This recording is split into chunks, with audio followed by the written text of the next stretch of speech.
Halo guys, saat ini aku lagi menuju ke air terjun Pringgondani. Sepertinya saat ini lagi sepi. Tidak tahu kenapa, beberapa kali ketemu sama orang-orang yang bertapa di dekat air terjun Pringgondani. Memang ini tempat spiritual, tapi beberapa orang memang menuju ke air terjun. Tapi saat ini lagi sepi, entah kenapa ya. Kita akan lihat air terjunnya. Halo guys, selamat datang di channelku Peter Sahabat Kamu. Jangan lupa untuk subscribe, share, like, and comment. Guys, kali ini perjalananku menuju ke air terjun Pringgondani.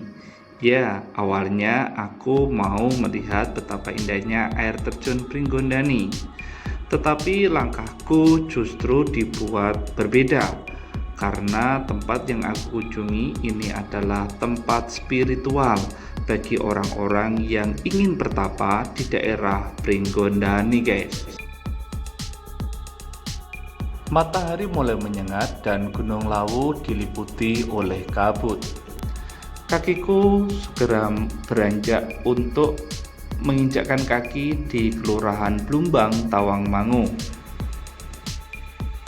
Awalnya aku pikir tempat ini tidak jauh guys, mungkin 30 menit. Tetapi benar-benar terperanjak ketika perjalananku ternyata membutuhkan waktu 1 jam. Jadi membutuhkan fisik yang ekstra kuat guys. Makin ke dalam, suasana mistis justru yang semakin kuat. Saya menemukan beberapa tempat yang sudah tidak berpenghuni dan suasana seram itu tampak terlihat di kanan kiriku guys. Pikiranku mulai bimbang, apakah aku menuju ke air terjun ataukah aku salah jalan ataukah aku ada di mana. Ada sebuah tempat yang aku pikir mungkin ini tempat untuk spiritualnya. Aku pelan-pelan dan sedikit aku mencium bau kemenyan. Sembari dalam hati aku berdoa, meminta pertolongan dan pelindungan yang dari Tuhan. Tampak bangunan ada seorang bapak yang sedang bersih-bersih dan aku permisi untuk lewat di situ. Setelah itu ada cabang 2, saya belok ke kiri menaiki tangga ini guys. Dan kembali lagi, saya tidak tahu ini akan kemana. Suasana kabut meliputi tempat ini. Dan aku penasaran ini tempat apa dan ada apanya. Tetapi kakiku tak berhenti untuk beranjak. Sedikit bulu kudukku merinding di beberapa titik perjalanan. Sedikit aku juga mengawasi tempat di mana aku lewati tadi. Aku menemukan beberapa pohon yang seperti diikat sarung seperti di Bali gitu guys. Aku mengawasi ke kanan, ke kiri, ke atas, bahkan ke belakang. Tempat ini begitu sejuk, tenang, tetapi memang sedikit mistis guys. Di tengah perjalanan, aku ketemu dengan seorang nenek tua. Ternyata nenek ini sedang mengantar seseorang yang sedang bertapa. Dan pada saat kami bercakap-cakap, nenek ini memberitahu tempat ini adalah tempat apa dan harus bagaimana. Nenek ini juga menunjukkan sebuah rumah yang memang jangan didatangi kalau memang tidak memiliki tujuan untuk bertapa atau mencari sesuatu pangestu di tempat ini guys. Nenek ini bercerita banyak hal tentang tempat ini dan jujur sangat horor guys. Mbah ini memperkenalkan dirinya sebagai Mbok Domi. Aku tertarik dengan ceritanya karena Mbok Domi ini menceritakan dengan begitu lembut, baik, dan seakan-akan memberikan petunjuk yang baik dan menolong tentang kedatanganku ada di tempat ini guys. Mbok Domi memulai cerita tentang istilah Pringgondani yang berasal di kata pring itu bambu, nggon itu tempat, dani itu memperbaiki. Jadi orang datang ke sini itu mencari tempat yang digunakan untuk memperbaiki diri. Begitu katanya. Lagu spiritual dalam masyarakat Jawa yang dianggap sesuatu hal yang lumrah.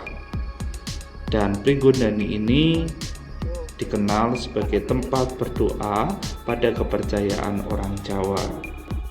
Entah secara kebetulan guys, hari ini adalah hari Selasa Kliwon.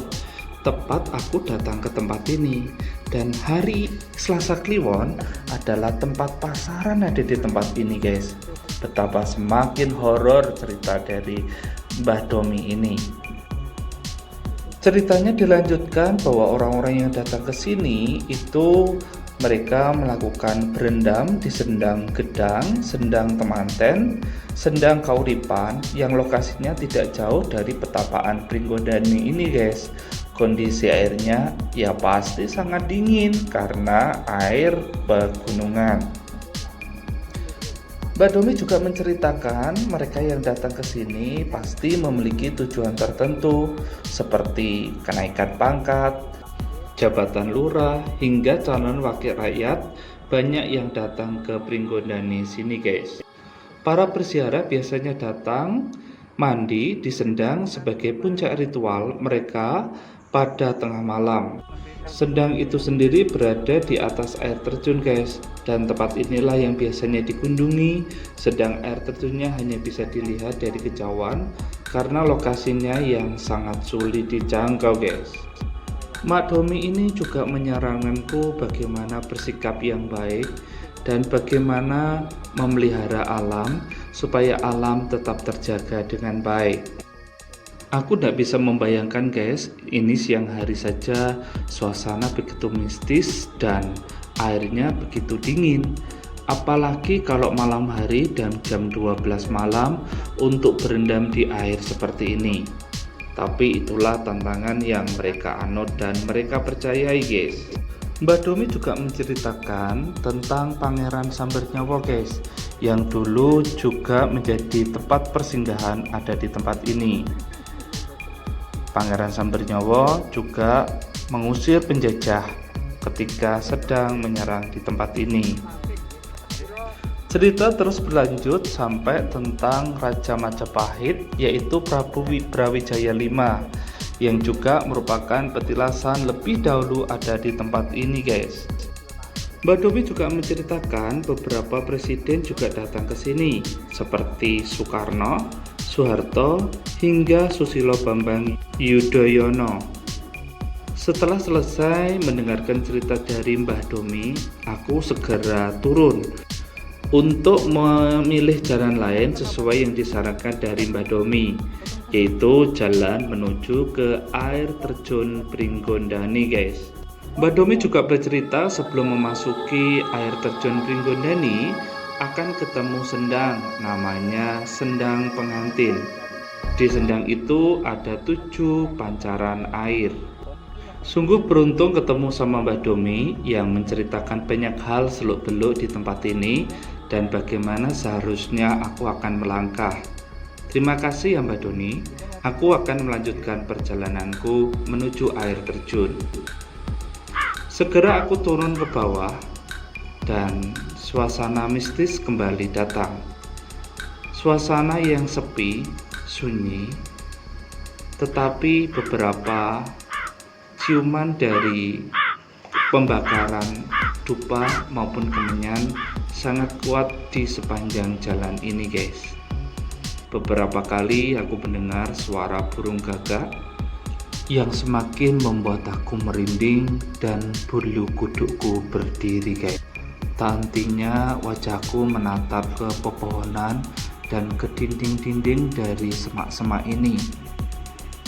Jantungku berdetuk kencang dan mataku bolak-balik depan belakang, berjaga-jaga, dan hatiku berdoa atas perlindungan dan pimpinan Tuhan guys. Aku ketemu sebuah bangunan yang akhirnya aku tahu ini yang disebut dengan Sendang Pengantin. Tepat sebelah sisi kirinya ada pancuran yang ada beberapa 7 buah. Lalu aku lanjutkan perjalananku ke belakang dari Sendang Pengantin menuju ke air terjun Pringgondani. Suasana di sini juga sangat mistis guys, beberapa tempat seperti ada kain berwarna merah dan warna-warni ada di tempat ini. Suasana sepi dan aku juga tidak mendengar suara air terjun yang turun. Entah kenapa musim penghujan ini pun tidak ada setetes air yang turun atau terjun di air terjun Pringgondani. Halo guys, akhirnya aku sampai di air terjun Pringgondani, dan memang ini bulan ini air terjunnya kelihatannya tidak terlalu banyak debit airnya sehingga tidak terlalu deras. Tetapi yang expected adalah ketika kita perjalanan ke sini melewati air sumber yang ada di pemandian Sendang Temanten, ya, itu adalah tempat spiritual. Karena kita tidak mau rugi, kita lihat yuk gimana air terjun Pringgondani. Karena sudah sampai sini ya guys, akhirnya aku mendekat ke air terjun yang tidak ada airnya itu untuk sekedar berfoto ataupun menyaksikan bebatuan dinding dari air terjun Pringgondani guys. Alam memang memiliki seninya sendiri, dan alam diciptakan untuk membantu manusia. Tetapi ingatlah, percayalah kepada Yang Maha Kuasa di dalam permohonan dan doa-doa. Sampai jumpa dalam perjalananku berikutnya ya guys. Terima kasih.